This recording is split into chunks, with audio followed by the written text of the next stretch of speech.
In 1918, construction workers in Kentucky unearthed a metal box containing 17 leather-bound ledgers. Inside, meticulously handwritten entries documented the sale of 637 human bodies to medical schools across America between 1784 and 1821. Each entry concluded with the same chilling phrase, "Coffin weighted appropriately." Family none the wiser. Most disturbing were entries marked with small red crosses, indicating the 418 individuals who weren't already dead when the Ashworth brothers selected them as specimens for their lucrative enterprise. Before I continue with the story of the Ashworth family and their sinister operation at Death Valley Cemetery, I'd like to invite you to subscribe to our channel for more true historical horrors that mainstream historians often overlook. Hit that subscribe button and comment below, telling us what state you're listening from. We've heard from listeners in all 50 states who share our passion for uncovering America's darkest secrets. Now let's travel back to the Kentucky wilderness of the late 18th century, where three brothers would transform a peaceful cemetery into the center of an operation that claimed hundreds of lives. In the dense pine forests of eastern Kentucky, there exists a small clearing known as Death Valley. Despite what the cheerful wildflowers might suggest in spring, the name wasn't chosen for its natural beauty. Between 1784 and 1821, this isolated patch of land became the center of perhaps the most disturbing criminal enterprise in early American history, one that claimed over 600 lives and involved a network of respected professionals across 6 states. The full extent of these atrocities remained buried for nearly a century until a chance discovery in 1918 revealed ledgers documenting a methodical operation of murder, deceit, and profiteering orchestrated by three brothers, undertaker Ezekiel Ashworth, gravedigger Mordecai Ashworth, and the community's respected preacher, Zachariah Ashworth. What makes this case particularly chilling is not just the brothers' methodical approach to murder, but how they exploited the sacred trust of a grieving community. When families arrived at Death Valley Cemetery to commit their loved ones to eternal rest, they were unaware that the coffins being lowered into the ground contained nothing but rocks and sand. The actual bodies were being preserved, packaged, and shipped to medical schools across the eastern seaboard, institutions desperate for cadavers and willing to pay extraordinary sums while asking remarkably few questions. The operation continued unchallenged for decades, expanding from opportunistic grave robbery to calculated murder as demand from medical colleges grew. The brothers developed a method for identifying ideal victims, typically solitary travelers passing through Kentucky's remote eastern counties, those without family connections who wouldn't be missed. The final ledger entries suggest the operation had grown to involve dozens of accomplices, including physicians, university professors, and even government officials who profited from this macabre trade. This dark chapter of American history was nearly lost forever, until a widow named Elizabeth Caldwell began asking questions about her husband's suspiciously light coffin in the autumn of 1821, setting in motion a chain of events that would ultimately expose the full horror of what transpired at Death Valley Cemetery.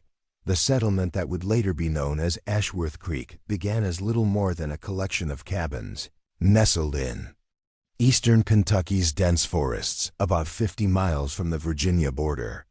By 1784, it had grown to include approximately 40 families, most having migrated from Virginia and North Carolina seeking fertile land and fresh opportunities in the wake of the Revolutionary War. The community was primarily Baptist, with a strong streak of independence typical of frontier settlements. The nearest large town was nearly 2 days' journey by horse, leaving Ashworth Creek largely isolated, especially during winter months when mountain passes became impassable.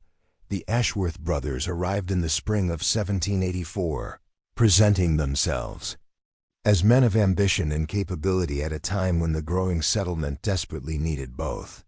Ezekiel, the eldest at 32, brought experience as an undertaker from Philadelphia. Mordecai, 2 years younger, was a skilled carpenter who quickly established himself as the settlement's gravedigger and coffin maker. Zechariah, the youngest at 27, was perhaps the most immediately valuable to the community, a Baptist preacher with formal training from a seminary in Virginia, a rarity in these remote parts.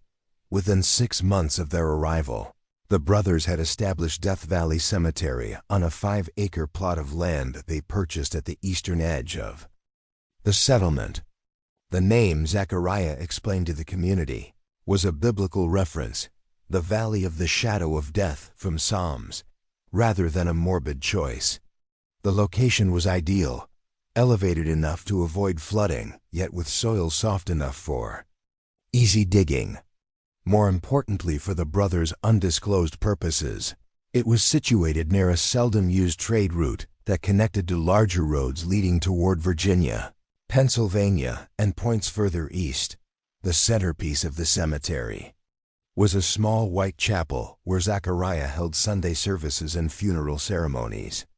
Behind it stood a long, low building that served as Ezekiel's undertaking establishment, where he prepared bodies for burial. Adjacent to this was Mordecai's workshop, where he crafted coffins of varying quality to suit the financial means of the deceased's family. The brothers lived together in a 2-story home at the edge of the property, separated from the cemetery by a grove of pine trees. The community quickly came to respect the Ashworth brothers. Ezekiel projected a solemn dignity appropriate to his profession. His meticulous attention to detail in preparing the dead for viewing brought comfort to grieving families. Mordecai was more reserved, often appearing uncomfortable in social settings. But his craftsmanship was beyond reproach. His coffins were known for their quality, with precisely fitted joints and smooth finishes, even on the most basic models. It was Zechariah, however, who truly captured the community's trust and admiration.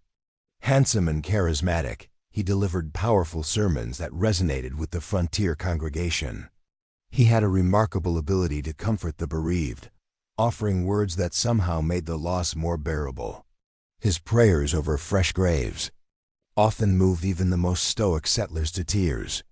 Children were particularly drawn to him, following him around the settlement as he made his pastoral visits.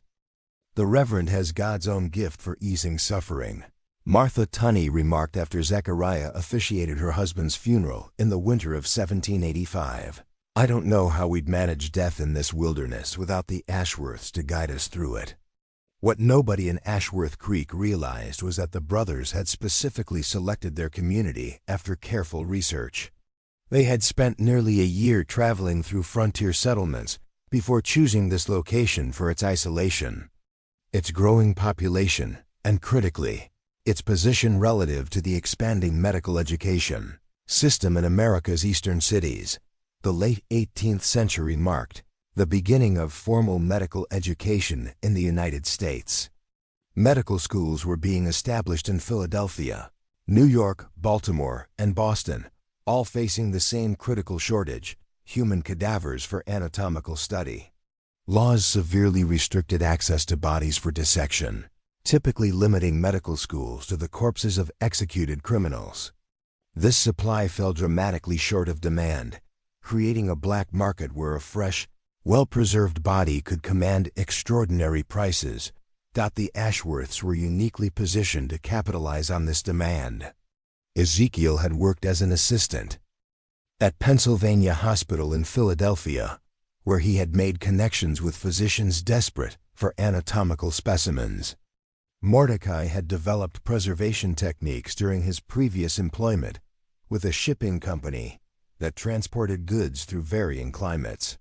Zechariah's religious credentials provided the perfect cover for their operation, lending an unquestioned legitimacy to their handling of the dead.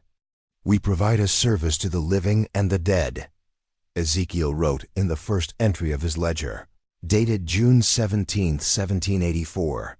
The deceased serve the advancement of medical knowledge, while their families receive the comfort of proper burial rites.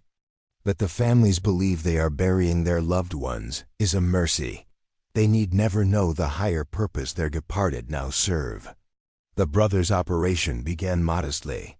When a death occurred in the community, the family would naturally call upon the Ashworths.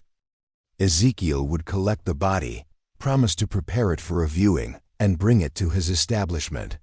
There, he would carefully examine the corpse, assessing its suitability for anatomical study.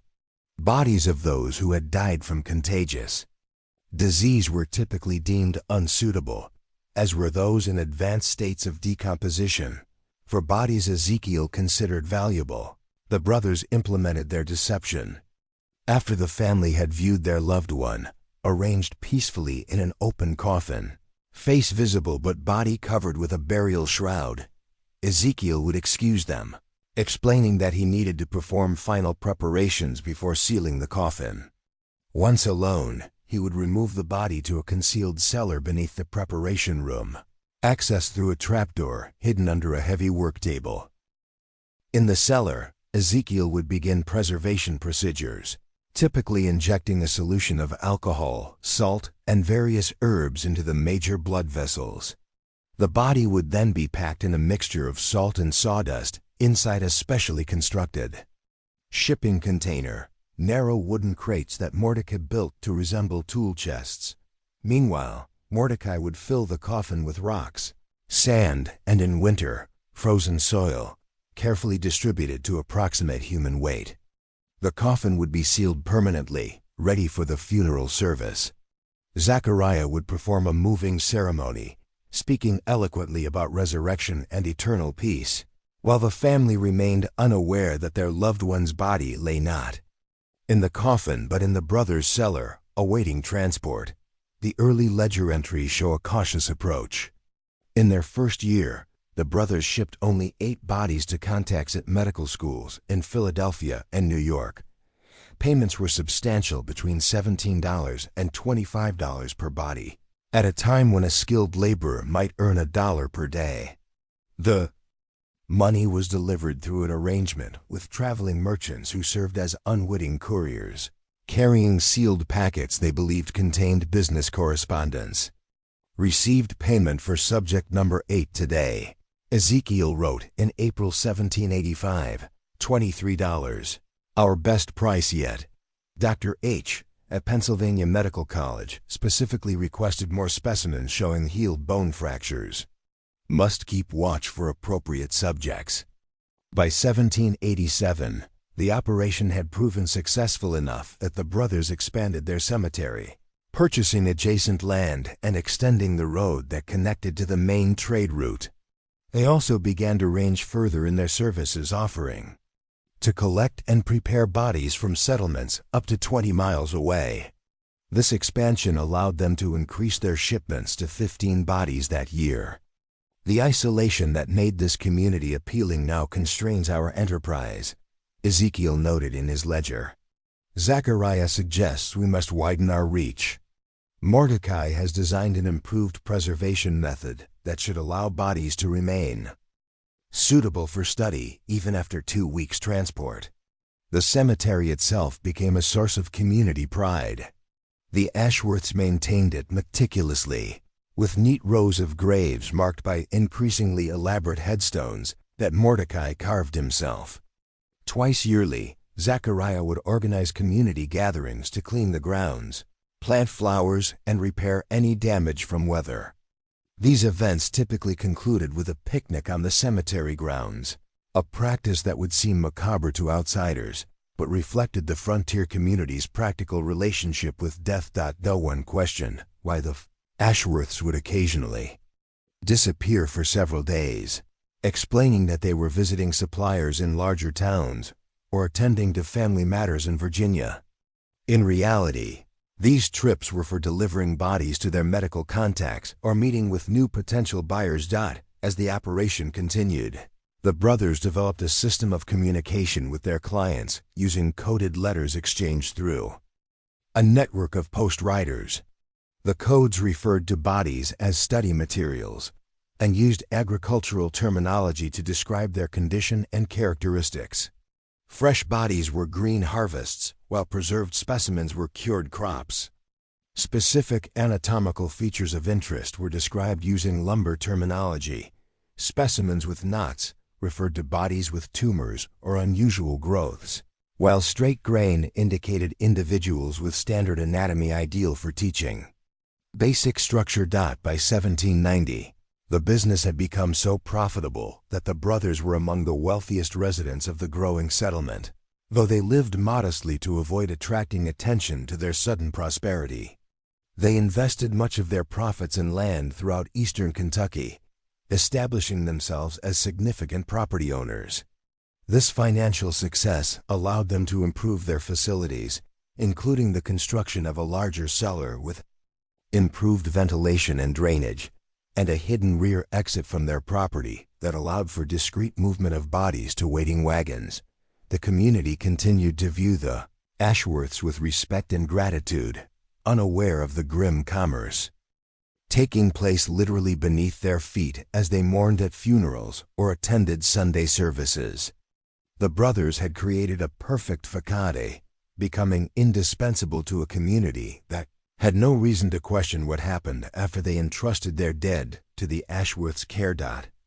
As the dawn broke on October 17, 1791, a significant shift occurred in the Ashworth operation, one that would transform them from opportunistic body snatchers to calculated murderers. The catalyst was a letter from Dr. William Hammond of Jefferson Medical College in Philadelphia, delivered by a merchant passing through the area. "Our need for fresh specimens has become desperate," the doctor wrote in coded language. "The current legislation has further restricted access to traditional sources. We are prepared to offer $40 per suitable subject, with bonuses for specimens of particular educational value.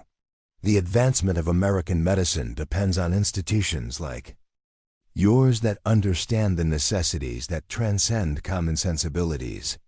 Ezekiel recorded his thoughts on this development in his ledger that evening.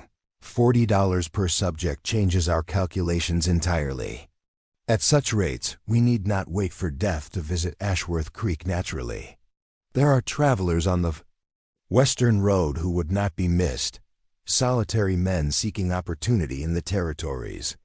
Providence delivers them to our doorstep. It would be foolish to ignore such opportunity. The brothers' first intentional victim was a nameless traveler who sought shelter at the cemetery's chapel during an autumn storm.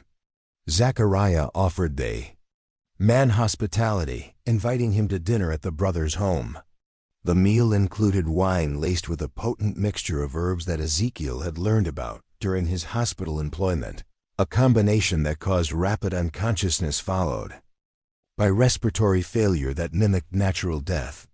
Subject number 73, Ezekiel wrote clinically. Male, approximately 30 years, robust physique with interesting surgical scar across abdomen. No identification found. Administered the solution at dinner. Effect was swift and appeared painless. Preservation. Begun within the hour. Should fetch premium price from Dr. Hammond, who specifically requested surgical specimens. This marked the beginning of a methodical campaign of murder. The brothers developed criteria for selecting victims who would be least likely to be missed or searched for. They targeted solitary travelers, particularly those who appeared to be moving westward, with no specific destination. Men seeking new opportunities on the frontier were unlikely to have left detailed plans of their movements with family or authorities. Ashworths created a system to identify potential victims. Zachariah would engage travelers in conversation, asking pointed questions about their backgrounds and destinations, assessing whether they had connections who might come looking for them. Ezekiel kept watch at the crossroads, noting which travelers moved alone and appeared to carry valuables that could be taken to suggest robbery as a motive if a body was discovered. Mordecai modified the cellar to include 3 separate chambers, allowing them to process multiple victims simultaneously during busy travel seasons. The brothers refined their killing methods as well. The herbal mixture evolved to include ingredients that would break down quickly in the body, leaving little trace even if an examination were conducted. They developed techniques for disposing of victims' possessions, typically burning papers and selling or trading valuables in distant towns during their delivery trips. By 1795, the ledgers show the operation had expanded dramatically. That year alone, they shipped 28 bodies to medical schools, 19 of which were obtained through murder rather than natural deaths in the community. The financial rewards were substantial, over $1,100 in that year alone, equivalent to more than $23,000 in today's currency. The operation might have continued indefinitely had it not been for the brothers' growing ambition and the changing landscape of American medical education. As more medical schools opened across the eastern seaboard, demand for cadavers increased exponentially. The brothers expanded their network of buyers to include schools in Baltimore, Richmond, and as far north as Boston. With this expansion came greater risks. More frequent shipments increased the possibility of discovery during transport. The brothers addressed this by developing more elaborate preservation techniques and constructing false-bottomed wagons for transporting bodies. They also began to cultivate relationships with stagecoach drivers and merchants who regularly traveled east, paying them to transport special medical supplies without asking questions about the contents. Perhaps most significantly, the brothers began to establish connections with physicians and medical professors who were fully aware of the illegal nature of their business. These professionals, desperate for anatomical specimens to advance their research and teaching, were willing to pay premium prices and provide protection through their connections with local authorities. Dr. M. from Baltimore College has proven particularly valuable. Ezekiel wrote in 1797, "His cousin serves as magistrate in Harford County and ensures our wagons pass without inspection. In exchange, we provide him with 2 specimens monthly, with emphasis on female subjects, which he claims are underrepresented in their teaching collection." The demand for specific types of specimens led the brothers to become more targeted in their murders. Medical schools would request bodies with particular characteristics: young men with muscular development, elderly subjects with signs of disease, women of childbearing age, or children with congenital abnormalities. The Ashworths obliged, selecting victims to match these specifications whenever possible. This growing network of complicit professionals is documented in the final ledger, which contains a list of 43 doctors, professors, and officials who knowingly participated in the enterprise. These included not only medical faculty, but also sheriffs, judges, and even 2 state legislators who provided protection and facilitated transportation across state lines in exchange for payments or guaranteed access to specimens for their affiliated institutions. The summer of 1800 marked another evolution in the brothers' operation. Zachariah, whose role had primarily been maintaining their respected position in the community, began traveling to nearby settlements to preach as a visiting minister.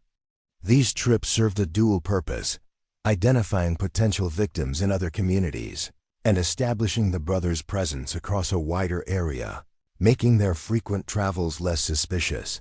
During these journeys, Zachariah would identify individuals who fit their criteria, often the elderly or infirm who lived alone, or recent arrivals to communities who had not yet established strong local connections. He would then return with Ezekiel, presenting him as a doctor with special treatments unavailable locally. For those who accepted their help, the treatment invariably included medicines laced with their lethal mixture. Acquired 3 subjects from Logan Creek this month. Noted Ezekiel in August 1801. Zachariah's position as a man of God continues to open doors that would otherwise remain closed. People trust a preacher who brings a doctor to their sickbed. Their faith is touching, if misplaced. The brothers became bolder with their murders as time passed, occasionally targeting individuals who were more integrated into communities when specific specimen types commanded extraordinary prices. In these cases, they were careful to create circumstances that appeared natural or accidental, illness that worsened despite treatment, falls from horses, or drownings in creeks. The scale of their operation grew to disturbing proportions. Between 1800 and 1810, the ledgers document the shipment of 217 bodies, an average of nearly 2 per month. The majority were murder victims rather than natural deaths from Ashworth Creek. The brothers had essentially established a production line of death, with Zachariah identifying victims, Ezekiel administering the fatal preparations, and Mordecai handling preservation and transport. What makes this period particularly chilling is how the community's trust in the Ashworths only deepened. Zachariah's congregation grew, with people traveling from miles around to hear his increasingly powerful sermons on mortality and divine judgment. Ezekiel was called upon to advise neighboring settlements on establishing their own cemeteries. Mordecai's coffins were in such demand that he trained 2 apprentices to keep pace, though these young men were never made aware of the brothers' true business. 20 years in this community, Zechariah wrote in a rare personal entry in Ezekiel's ledger in 1804, and they looked to us for guidance on how to die well. If they only knew we had become the most practiced shepherds of souls to the afterlife in all of Kentucky. Even as their enterprise flourished, there were occasional moments of peril. In the spring of 1805, a traveling merchant noticed a peculiar smell coming from one of the crates he had been paid to transport to Richmond. When he mentioned this to Mordecai, he was invited to dinner at the brothers' home. The merchant was never seen again, and appears in the ledger as subject number 283 in 1807. A new doctor attempted to establish a practice in Ashworth Creek. Dr. Thomas Bennett, trained in Philadelphia, quickly developed suspicions about the unusually high mortality rate among travelers in the area. When he began asking questions about recent deaths, the brothers recognized the threat he posed. Within 3 months of his arrival, Dr. Bennett died suddenly of what Zachariah solemnly announced was brain fever. His body was quickly buried, one of the few occasions when an Ashworth victim was actually interred in Death Valley Cemetery, rather than shipped east dock. Despite these close calls, the brothers' confidence in their operation grew, perhaps excessively so. By 1810, they had expanded their network to include middlemen in Lexington and Louisville who facilitated connections with medical schools throughout the eastern United States. These intermediaries increased the brothers' reach but also introduced new vulnerabilities, more people who knew at least portions of their secret. The ledgers from this period show an increasing sophistication in their business operations. They began categorizing bodies based on quality and characteristics, with pricing tiers that reflected the specimen's educational value. Bodies of individuals who had died from interesting diseases or with unusual anatomical features commanded premium prices, sometimes exceeding $100, an extraordinary sum at the time. The brothers also began accepting special requests for specific specimens, essentially taking orders from medical professors seeking particular examples for their teaching. Entries from 1812 include notations such as "subject secured to fulfill Dr. G's request for advanced tuberculosis example," and "female subject, aged approximately 20, with childbearing characteristics as requested by Medical College of Virginia." As the War of 1812 disrupted normal trade patterns, the brothers adapted their operation, sometimes storing bodies for longer periods using improved preservation techniques Ezekiel had developed. They also found that the wartime demand for medical personnel created new opportunities, as hastily trained army surgeons sought additional anatomical study whenever possible. By 1815, as America entered its post-war expansion, the Ashworths had amassed considerable wealth. While they maintained modest appearances in Ashworth Creek, they had purchased extensive properties throughout Kentucky through proxies and invested in various business ventures in Lexington and Louisville.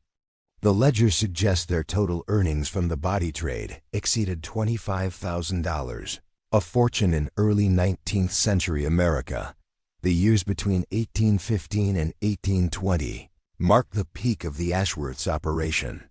With their network firmly established and their methods refined through decades of practice, they shipped an average of 36 bodies annually to medical schools across the eastern United States. Their preservation techniques had become so advanced that bodies could remain suitable for dissection even after weeks of transport, allowing them to serve clients as far away as Boston and Charleston. What the brothers failed to recognize, however, was that the changing landscape of America was beginning to work against them. Improved transportation networks meant more frequent travel through previously isolated areas. New settlements were establishing their own services, reducing dependence on central locations like Ashworth Creek. Most significantly, communication between communities was becoming more reliable, making the disappearance of travelers more likely to be noticed and investigated. That, if you've been captivated by the dark tale of the Ashworth brothers so far, you're not alone.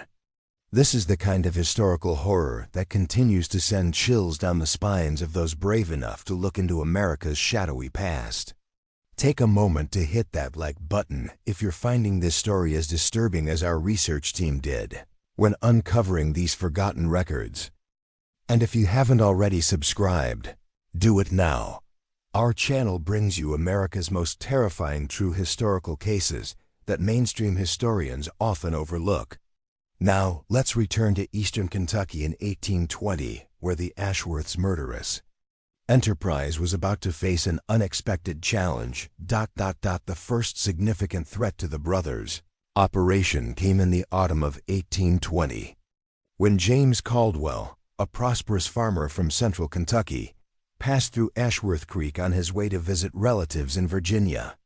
Caldwell stopped to attend Sunday service at the cemetery chapel, where he was warmly welcomed by Zechariah. After the service, he mentioned his journey to Zechariah, explaining that he would be returning in approximately 2 weeks.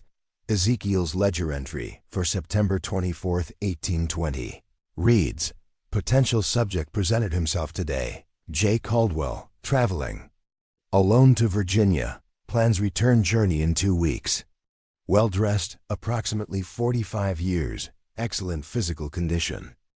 Zechariah suggests we wait for his return journey, when his absence would be attributed to the dangers of the Virginia Road rather than our community. When Caldwell returned through Ashworth Creek on October 9th, he again attended service at the Palaca Chapel. Afterward, Zechariah invited him to dine at the brothers' home before continuing his journey. Caldwell accepted, becoming the brothers' 623rd victim. What the Ashworths could not have known was that Caldwell had recently married Elizabeth Harmon, a widow 20 years his junior, who expected his return to their farm near Lexington by October 15th, when Caldwell failed to appear. Elizabeth began making inquiries about his journey. Unlike many victims' families who accepted vague reports of travelers meeting with accidents or illness on the frontier, Elizabeth Caldwell was persistent and methodical. She traced her husband's planned route, sending letters to postmasters in each town he would have passed through. In early November, she received confirmation that James had been seen in Ashworth Creek on October 9th, attending service at the cemetery chapel. Elizabeth arrived in Ashworth Creek on November 20th, 1820, introducing herself to Zechariah and inquiring about her husband. The preacher expressed sympathy and confirmed that James had indeed attended service and shared a meal with the brothers before departing eastward around dusk. "I remember your husband well," Zechariah told her. "A good Christian man who spoke fondly of his new wife. We were concerned about him traveling so late, but he was determined to make significant progress before nightfall." Elizabeth might have accepted this explanation had she not noticed Mordecai's reaction when she entered the chapel. The middle brother, typically reserved, had visibly paled upon hearing her introduce herself as James Caldwell's wife. This subtle reaction planted a seed of suspicion that would ultimately lead to the brothers' downfall. Instead of continuing her journey, Elizabeth took a room at the small inn in Ashworth Creek, explaining that she wanted to speak with anyone who might have seen her husband. Over the next several days, she became a familiar figure in the settlement, asking careful questions and noting the answers in a small journal she carried. Ezekiel's ledger reflects growing concern. Mrs. Caldwell remains in the settlement, asking questions about her husband's passage through the area. Zachariah has spoken with her several times, providing consistent details about J. Caldwell's departure. Mordecai's unease in her presence is problematic. Have instructed him to avoid the woman entirely. What troubled Elizabeth most was a detail she discovered during her investigation. A young boy who had been playing near the cemetery road on the evening of October 9th mentioned seeing Mr. Caldwell's distinctive chestnut horse tied behind the Ashworths' home well after dark, contradicting Zachariah's account of his departure. Before nightfall, when confronted with this discrepancy, Zachariah smoothly explained that James had indeed started his journey but returned briefly when he realized he had forgotten his gloves at the brothers' home. This explanation might have satisfied many, but Elizabeth noted that her husband was meticulous about his possessions and had specially commissioned gloves that he kept securely in his saddlebags while traveling. On November 28th, Elizabeth visited the local magistrate, expressing her suspicions and requesting that he investigate the Ashworths. The magistrate, Jacob Turner, was initially dismissive, reluctant to question the respected brothers based on what seemed circumstantial concerns from a worried wife. However, Elizabeth's persistence and the detailed nature of her inquiries eventually persuaded him to make at least a cursory investigation. Turner visited the Ashworth home the following day, ostensibly to discuss plans for expanding the cemetery. During this conversation, he casually mentioned Elizabeth Caldwell's presence in town and her concerns about her husband. The brothers maintained their composure, though Ezekiel's ledger entry that evening reveals their private reaction. Magistrate Turner's visit signals potential danger. Mrs. Caldwell has involved local authority, though Turner himself seems unconvinced of any wrongdoing. Must accelerate current shipment preparation and temporarily suspend acquisition of new subjects. Zachariah suggests a controlled fire in the storage cellar might be necessary if the situation deteriorates. The situation might still have resolved in the brothers' favor had Elizabeth not taken the extraordinary step of insisting that her husband would have wanted to be buried in the family plot if he had died during his journey. She requested that Turner issue a letter she could carry, asking any community where her husband might have perished to exhume his body for transport back to Lexington. This request gave her a pretext for inquiring about recent burials in communities along her husband's route. It also planted the idea that became her next investigative step. On December 3rd, Elizabeth asked Zachariah a direct question. If her husband had died on his return journey, how would the Ashworths have conducted his funeral as the settlements? Only religious and burial specialists? Zachariah, ever smooth, described the brothers' typical procedures for travelers who perished in the area. We would prepare the body with dignity, hold a simple service in the chapel, and provide a marked grave in the traveler section of our cemetery. Your husband would have received God's full measure of respect in our care, Mrs. Caldwell. Elizabeth thanked him and departed, but returned the next morning with Magistrate Turner and a request that struck at the heart of the brothers' deception. I've had a troubling dream of my husband calling to me from this place, she told Turner in Zachariah's presence. For my peace of mind, I wish to have recent traveler graves opened to assure myself he is not here, misidentified perhaps, or buried without my knowledge. The brothers now faced a serious dilemma.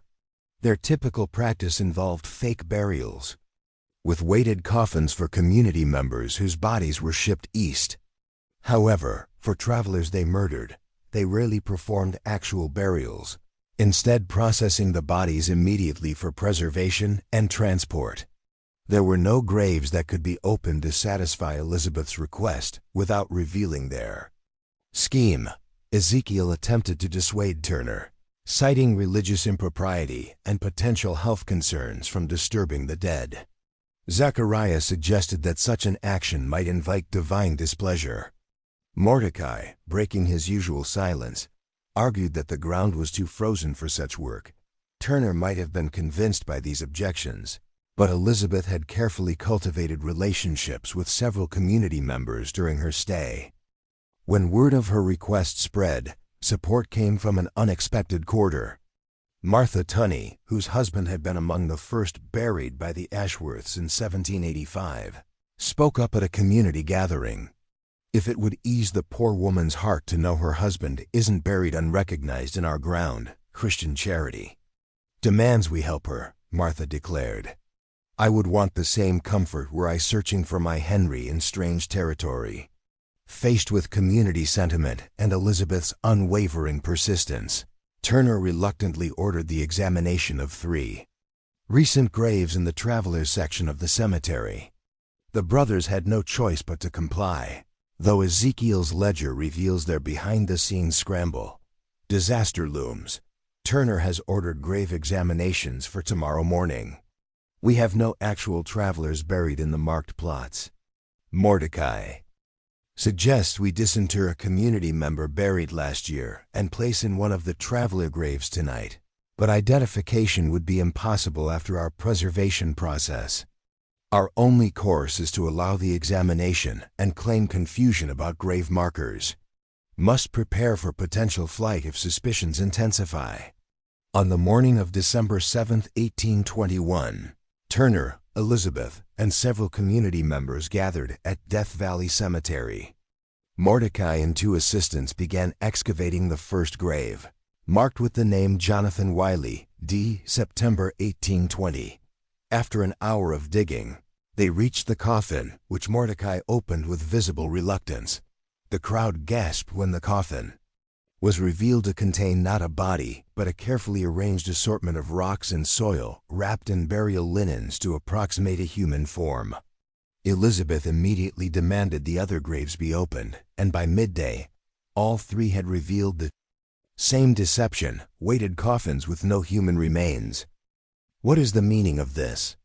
Turner demanded, his former respect for the Ashworths visibly shaken. "Where are the bodies of these travelers?"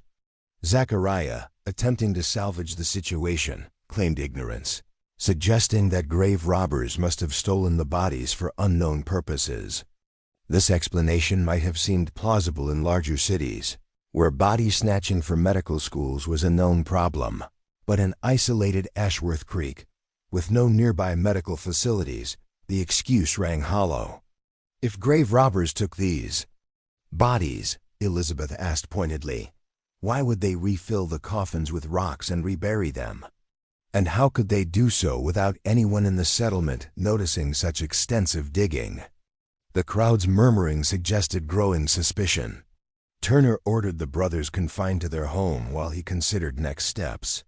He posted 2 armed men at their door, more to protect them from potentially angry community members than to prevent escape. That night, while under this loose guard, the brothers made their decision. Ezekiel's final ledger entry reads, "All is lost. The woman's persistence has undone decades of work.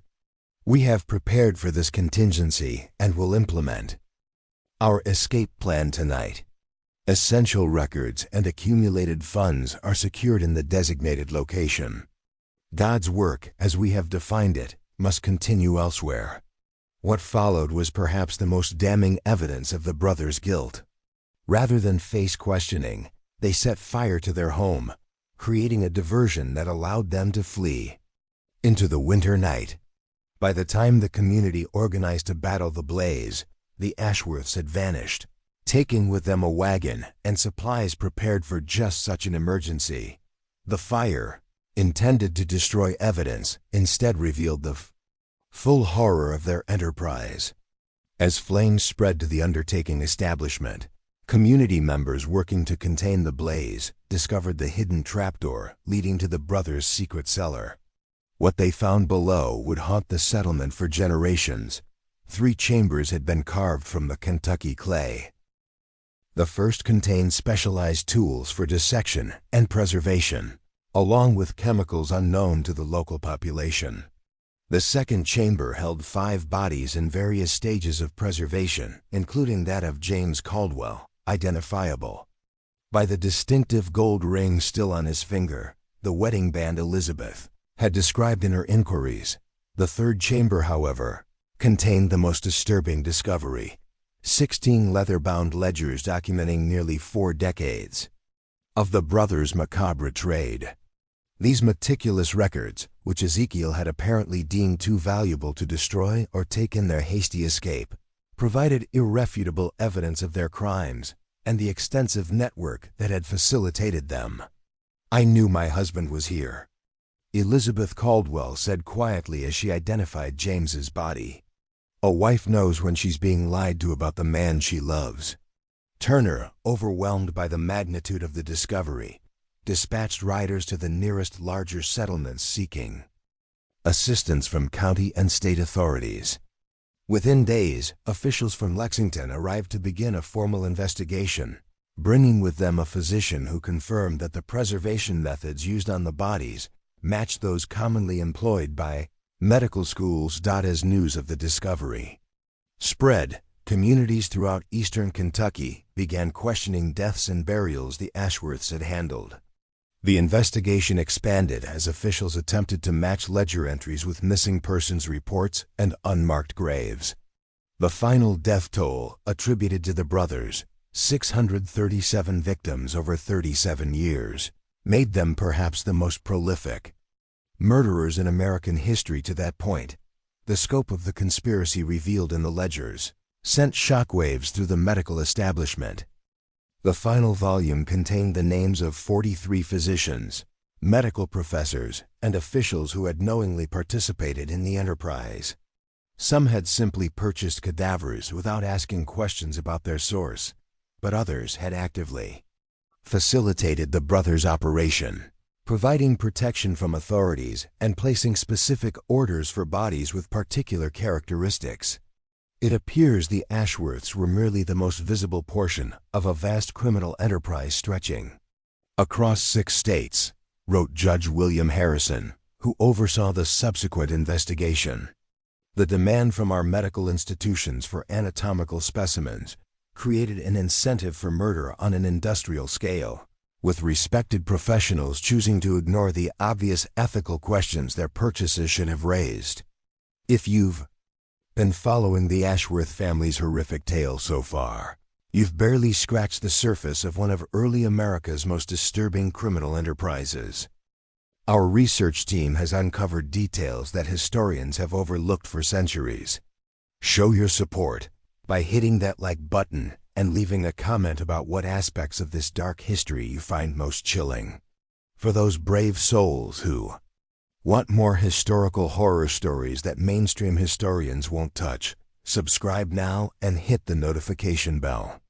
Let's continue with the aftermath of the Ashworth brothers. Shocking crimes. The investigation into the Ashworth brothers' crimes continued for nearly 2 years, becoming one of the most extensive criminal inquiries of early 19th century America.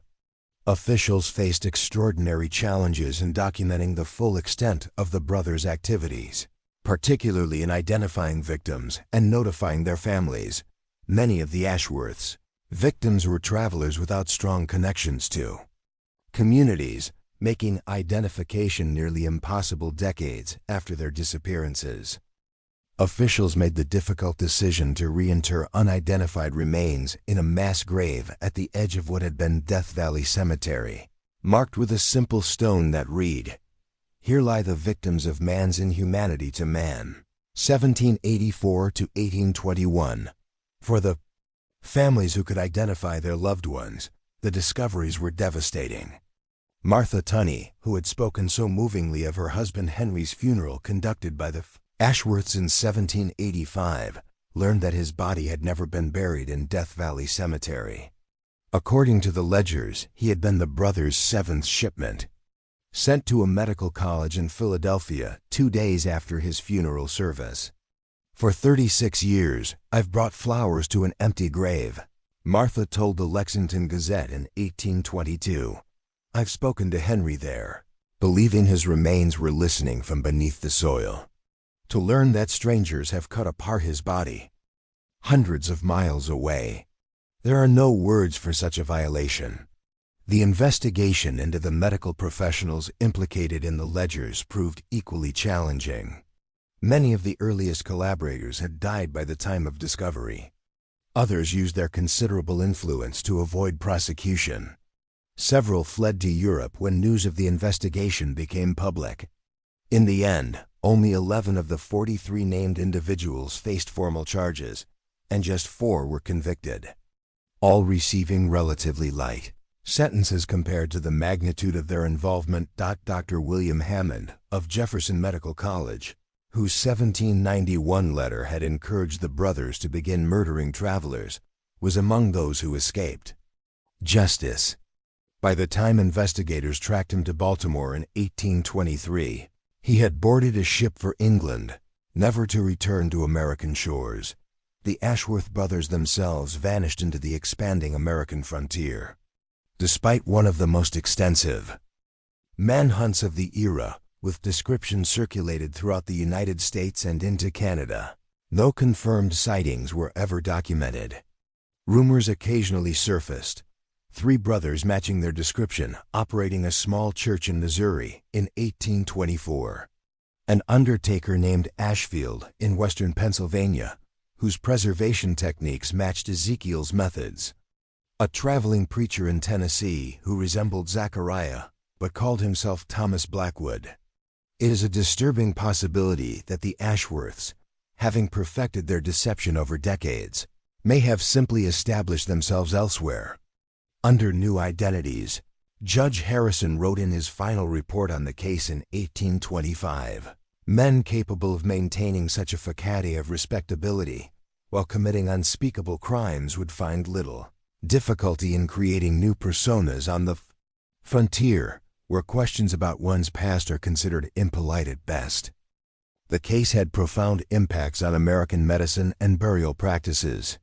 Medical schools faced increased scrutiny and regulation regarding their acquisition of anatomical specimens. Several states passed legislation specifically criminalizing the sale and purchase of bodies for dissection outside narrow legal channels, though the persistent shortage of cadavers meant that a black market continued to exist well into the 20th century.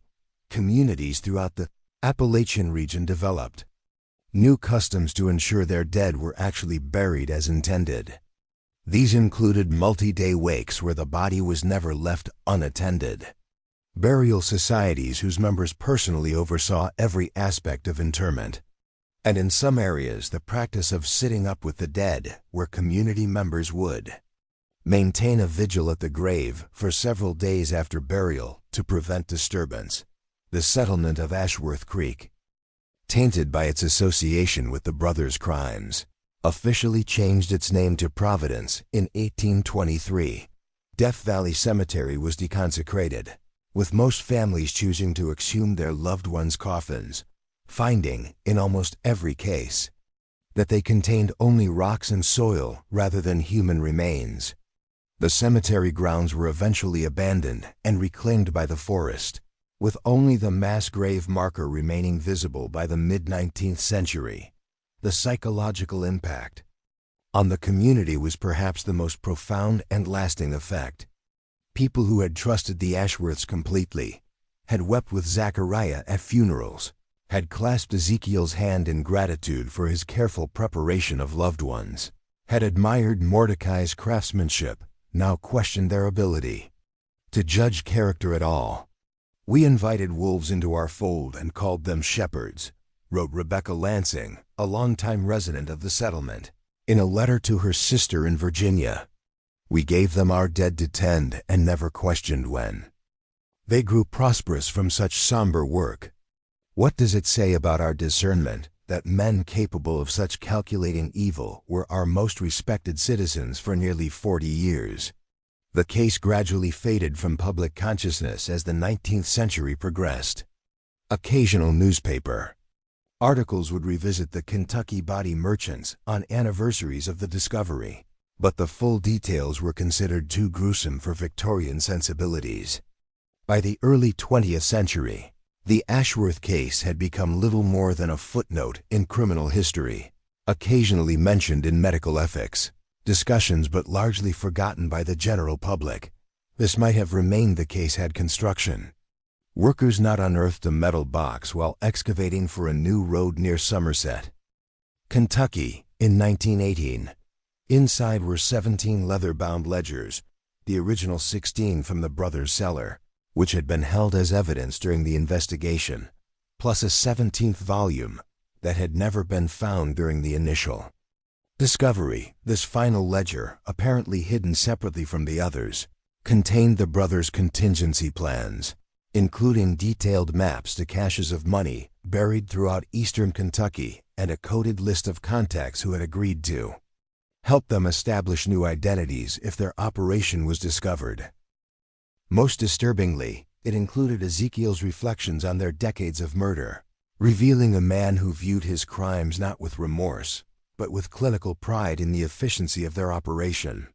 "We have advanced medical knowledge more than any physicians of our era," he wrote in an entry dated July 1821, just months before their discovery. "The bodies we have provided have trained hundreds of doctors who would otherwise have practiced with inadequate anatomical understanding. If each of these physicians saves even a handful of patients due to their superior training, our work has saved more lives than the number we have taken. History, should it ever judge us, must consider this calculus." The discovery of these additional records sparked renewed interest in the case. The ledgers were transferred to the Kentucky Historical Society, where researchers began the painstaking process of analyzing their contents using modern investigative techniques unavailable to 19th century officials. This research revealed dimensions of the case that had gone undetected during the original investigation. The brothers' network had been even more extensive than initially believed. The ledgers documented connections with anatomists in Europe, with several shipments sent to medical schools in Edinburgh and Paris via trusted sea captains who asked no questions about the research materials transported. The financial scope of the operation was staggering. Modern economic analysis of the recorded payments suggests the brothers had earned the equivalent of over $4 million in today's currency through their body trafficking enterprise. Most of this wealth had never been recovered, presumably hidden in the caches mentioned in the 17th ledger, locations described in code that researchers have still not fully deciphered. Perhaps most significantly, the additional records suggested that the brothers' operation had inspired imitators. Ezekiel had documented correspondence with at least 7 other individuals or groups who had established similar operations in other isolated communities across the Appalachian region, seeking his advice on preservation techniques and transportation arrangements. "Our methods have created a new industry that will persist even if we do not," Ezekiel wrote in 1818. "The demand for medical science is insatiable, and we have demonstrated how effectively this demand can be met by those with sufficient resolve and ingenuity. I have shared our techniques selectively with individuals who show proper appreciation for the necessary discretion." This revelation raised a disturbing possibility that the Ashworths' approach to supplying cadavers through strategic murder might have influenced body procurement practices throughout the eastern United States during the 19th century. Medical historians now suggest that the unusual consistency in preservation methods observed in anatomical specimens from this period may indicate a standardized approach passed down from the Ashworths to their disciples. The final pages of the 17th ledger contain what appears to be the brothers' contingency plan, detailed instructions for establishing new identities in Missouri Territory, including contacts who would vouch for them, properties purchased under assumed names, and strategies for introducing themselves to new communities. "We will begin again, wiser for this experience," Ezekiel wrote in what appears to be his final entry before their flight. Zechariah suggests we operate independently henceforth, maintaining connection only through our established courier network, one man raising no suspicion where three might. The work continues, though our methods must evolve. Historical researchers have attempted to trace the brothers' movements using these plans, but the trail goes cold at the Mississippi River. Records suggest individuals matching their descriptions may have traveled on riverboats bound for St. Louis in early 1822, but confirmation of their ultimate fate remains elusive nearly 2 centuries later. Elizabeth Caldwell, whose persistence had exposed the brothers' crimes, remained in Kentucky after the investigation. Using a portion of her husband's estate, she established a small school in Lexington that eventually evolved into one of the state's respected academies. She never remarried, devoting herself instead to educational reform and later in life, to advocacy for improved oversight of medical education and anatomical study. In 1860, nearly 4 decades after the Ashworth case, Elizabeth gave a rare interview to the Louisville Courier, reflecting on the events that had defined her life's trajectory. "People often ask if I am proud of uncovering such evil," she said. "I feel no pride, only a deep sadness that my James and hundreds of others were sacrificed on the altar of medical progress. If there is any consolation, it is that their deaths eventually led to reforms that prevented countless similar atrocities." The Ashworths exposed a terrible truth about how our society valued certain lives less than others, particularly those without wealth or connections. I hope we have learned something from that revelation, though I fear human nature changes slowly, if at all. The story of the Ashworth brothers serves as a chilling reminder of how trusted institutions and respected individuals can conceal unimaginable evil. The brothers maintained their facade of respectability for nearly 4 decades, using the community's trust and the isolation of the frontier to conduct one of history's most extensive murder enterprises.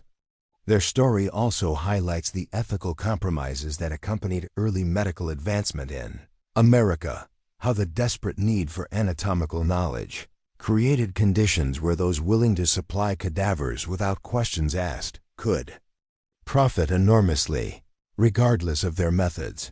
Perhaps most disturbing is the possibility that the brothers escaped justice entirely, potentially establishing new identities and continuing their practices elsewhere. The 17th ledger's reference to disciples trained in their methods suggests their influence may have extended far beyond their own direct actions, creating a legacy of exploitation that persisted throughout the 19th century. As you read this account of the Ashworth brothers and their crimes, consider this: how many other historical horrors remain buried in forgotten records and abandoned cemeteries? How many other trusted community figures throughout history have concealed similar dark enterprises behind facades of respectability? The story of Death Valley Cemetery reminds us that history's darkest chapters often lie just beneath the surface of the official narrative, waiting for someone persistent enough to uncover them.